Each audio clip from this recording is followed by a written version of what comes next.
16h30 à Bamako et environ. Mesdames et messieurs, bonsoir et bienvenue dans cette édition. L'armée malienne rejette les accusations d'exaction à Moura et appelle à la retenue contre les spéculations diffamatoires. Nous allons évoquer les mérites du mois du Ramadan, les actes qui y sont recommandés, celles à éviter pour obtenir les récompenses de ce mois sacré. Les spécialistes internationaux ont tenu une réunion de haut niveau sur les risques de famine en Afrique de l'Ouest.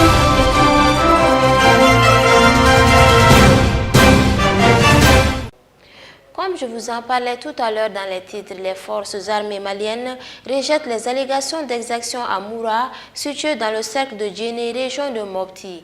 L'état-major général des armées évoque des accusations infondées, des spéculations diffamatoires dans un communiqué, avec pour but de ternir l'image de nos soldats.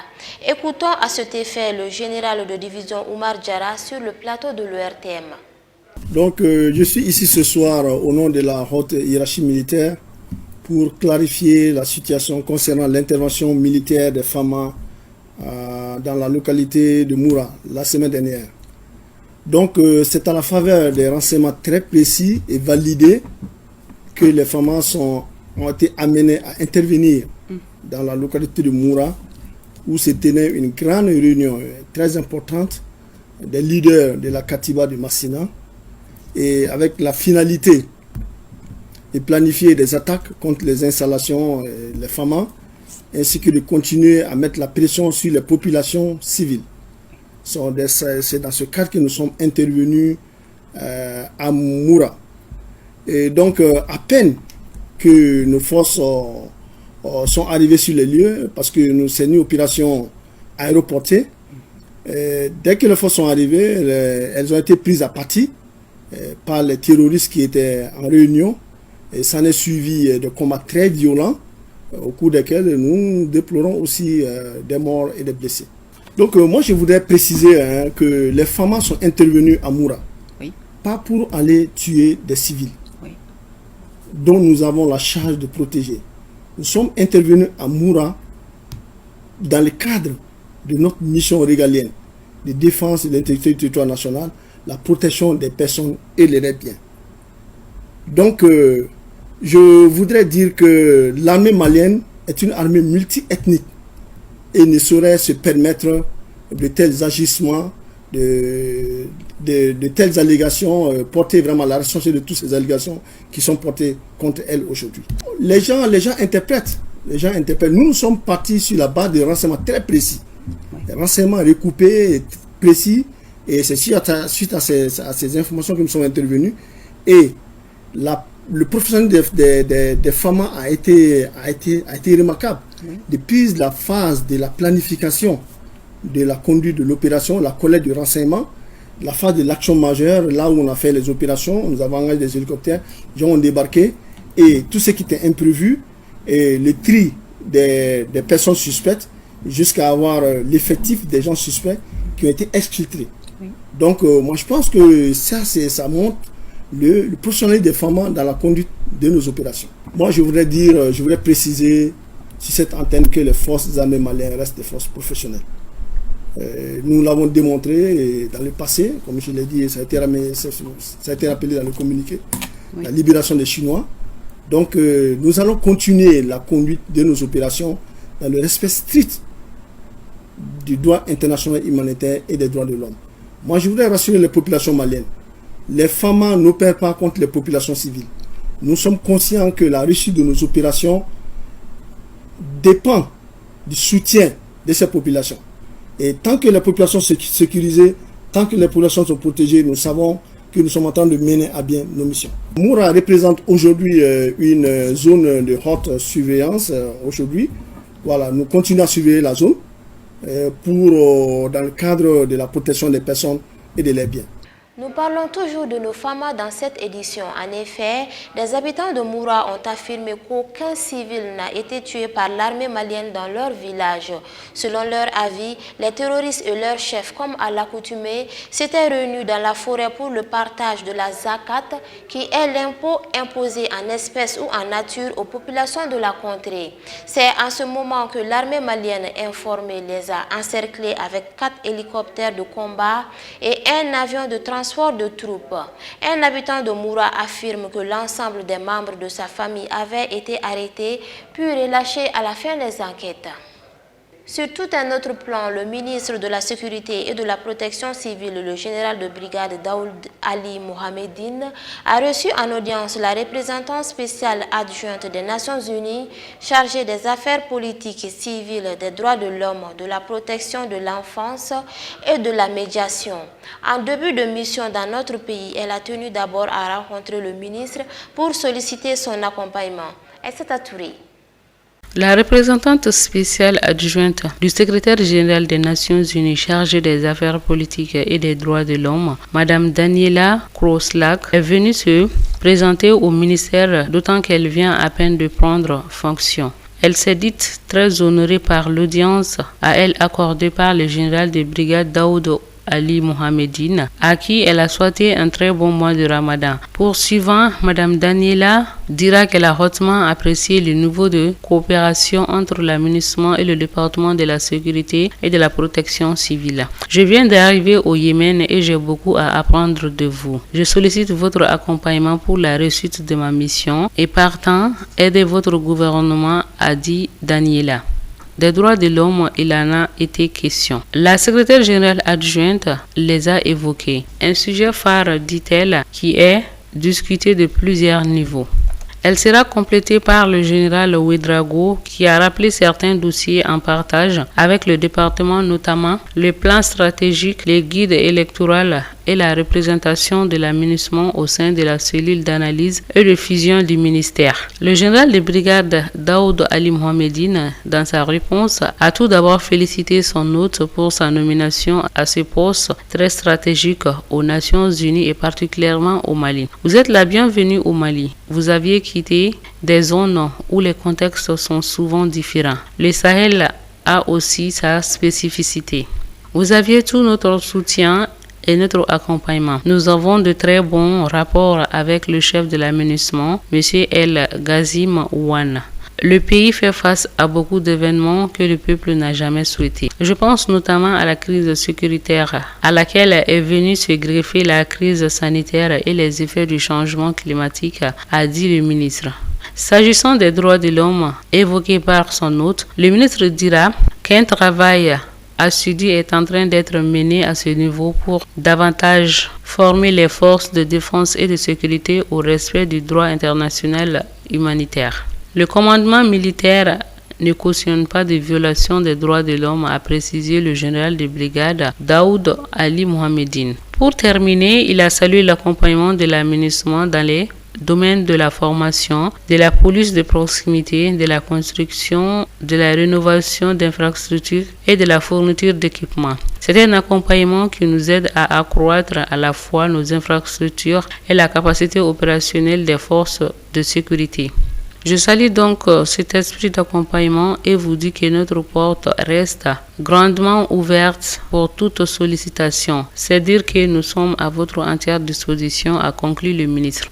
Le mois de Ramadan est le 9e mois du calendrier érigé. C'est le mois sacré sans autre pareil pour les musulmans, puisque ces jours et ces nuits sont remplis de miséricorde, de mérites immenses pour les croyants.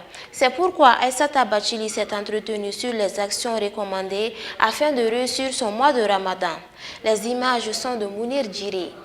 Le Ramadan est un mois sacré sans pareil ni égal. Il faut donc y multiplier les bonnes actions pour se rapprocher d'Allah le Tout-Puissant et obtenir ses multiples grâces. Ainsi, certaines actions sont plus méritoires que d'autres, avec de grandes récompenses. Allah subhanahu wa ta'ala dans le Coran en demandant que si nous jeûnons, le jeûne va nous amener vers la piété qui est at-taqwa. Donc il y a certaines pratiques dont il faut faire beaucoup attention sur ça. Le premier des points, ça c'est vivre vraiment le jeûne comme ça se doit, en quoi faisant, en s'abstenant de tous les péchés.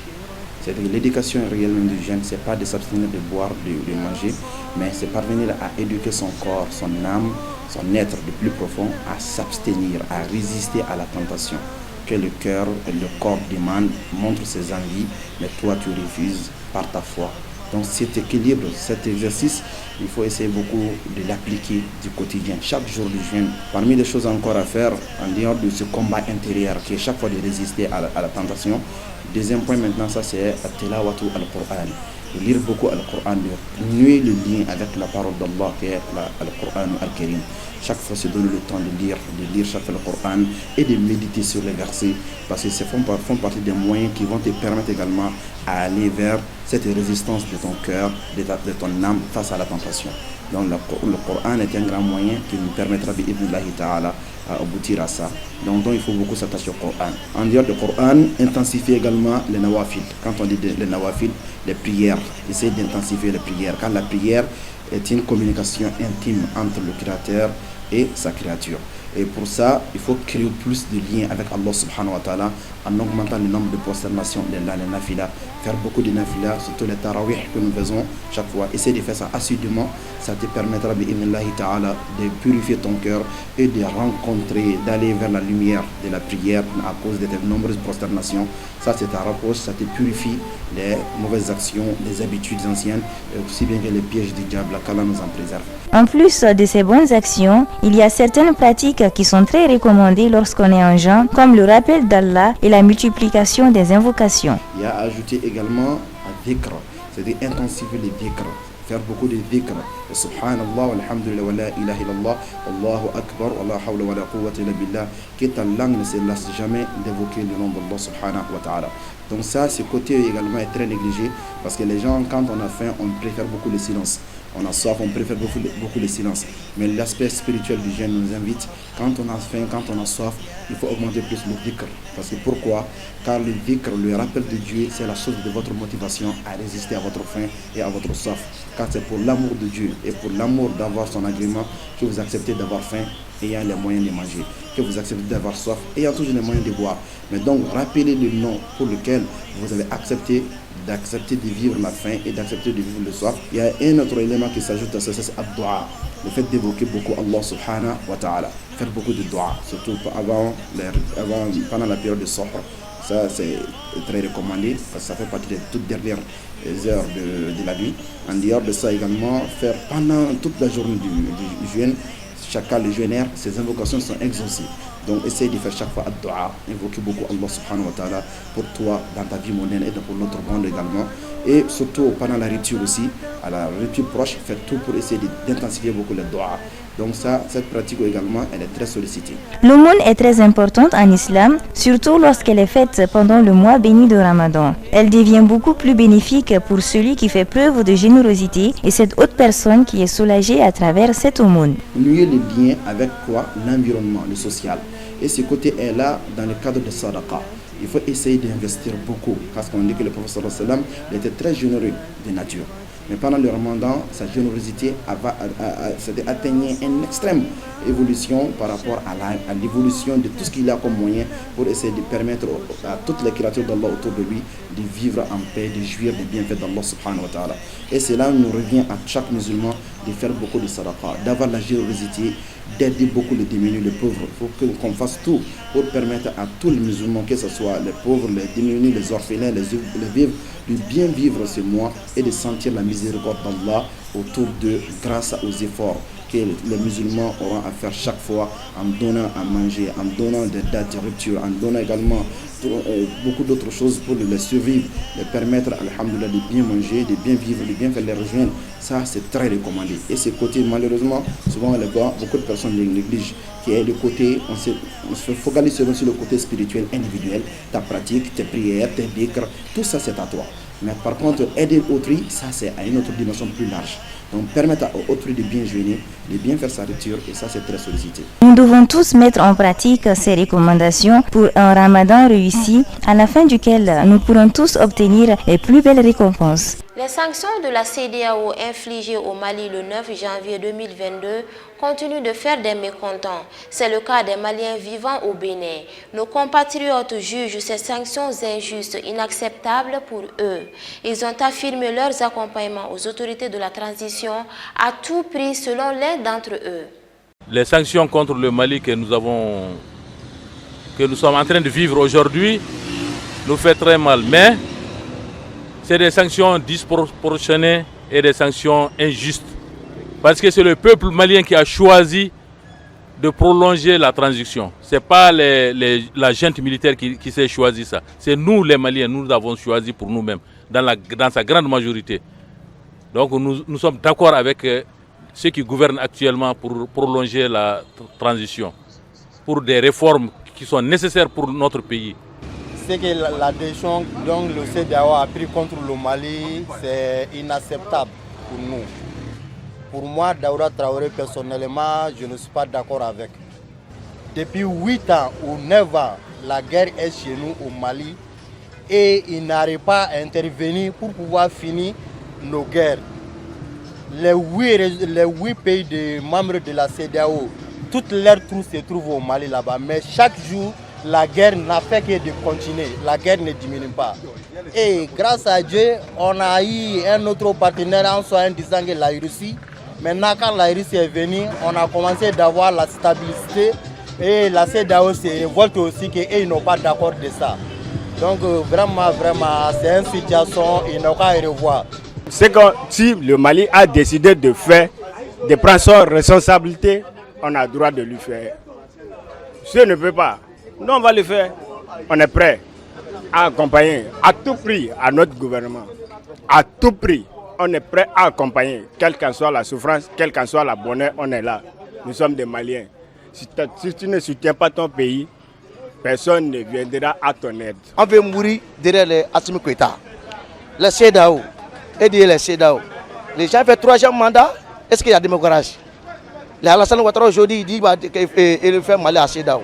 Mali, on a besoin, tout le monde a aidé nous. Il y a 10 ans à guerre à Mali. 10 ans, on fait la guerre à Mali. Il n'a pas imaginé ça. Nous, les villages, les familles, ils morts. La famille l'a scindé, tué. Il n'a pas imaginé que nous, les Amarco, il n'a qu'à faire. Il n'a qu'à faire jusqu'à 10 ans, on est prêts sur nous, le président. On est vive les lui. Derrière moi-même, j'écris, je vive Assimi Goïta. Il y a eu des villages incendiés. Les enfants brûlés, les manger brûlés. Bon. La CEDEAO n'a jamais parlé. C'est maintenant le Mali est en train de sortir dans cette crise, on prend maintenant une telle décision. Ça, ce n'est pas bon, franchement dit. Ils n'ont qu'à revoir maintenant leur courrier maintenant pour voir, discuter avec les autorités maliennes. Parce que la transition qui sont là maintenant, ce n'est pas leur volonté qui a amené ça. C'est la situation du Mali maintenant qui nous a conduit dans tout ça là. Il faut qu'ils comprennent ça aussi. Moi, en tant que Malien, je parle à mon nom. Bon, je ne peux pas parler au nom de tout le monde. Moi, quand même, je soutiens le Mali, je soutiens mon président, je soutiens tout ce qu'il fait. Parce que lui, ce n'est pas un politicien, c'est un militaire. Donc il sait ce qui est bon pour la nation malienne. Donc moi, je le soutiens. Toujours face aux sanctions de la CEDEAO, cette fois-ci, ce sont les transporteurs routiers du Sénégal qui réclament une indemnisation pour tout le préjudice subi à cause des sanctions de la CEDEAO. En effet, à cause de l'embargo, ces transporteurs sont restés plus d'une centaine de jours bloqués à la frontière Sénégal-Mali. Pour se faire entendre, ils se sont réunis au sein du collectif des acteurs des transports routiers du Sénégal. Aïssata Touré.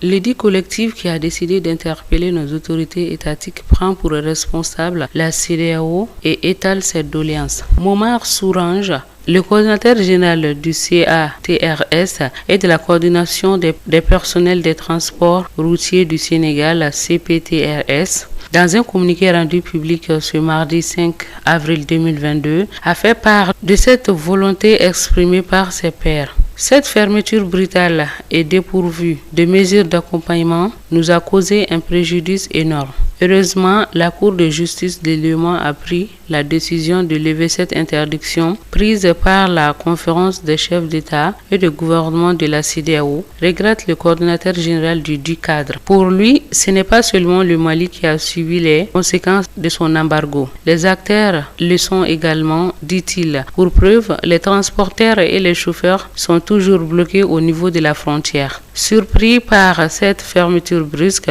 ils ont subi d'importantes pertes et désagréments qui méritent une réparation, a-t-il dit dans le document parcouru par Dakaractu. Une sortie médiatique faite près d'une semaine après la publication de l'ordonnance de la Cour de justice de l'UEMOA.